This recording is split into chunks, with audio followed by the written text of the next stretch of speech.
How to shut down your Amazfit smartwatch. Okay, so you just got your watch and you're wondering, how do you even turn it off? Okay, you long press all the buttons and nothing's happening. So here's where you can go to do this.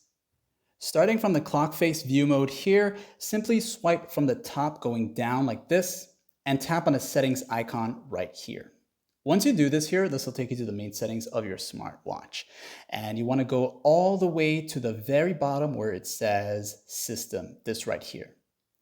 Once you're here now, you'll see these different options and go down until you see the shutdown option. You can choose to restart it if you want to also, but if you want to turn it off for the day you no longer want to use it until tomorrow, you'll just go to shutdown here and you'll see this prompt here. Of course, you want to press the check mark to shut it down and it's going to shut down. And of course, just simply long press the crown button again to turn it on and you're back to it being on. So if this guide helped you, like and sub.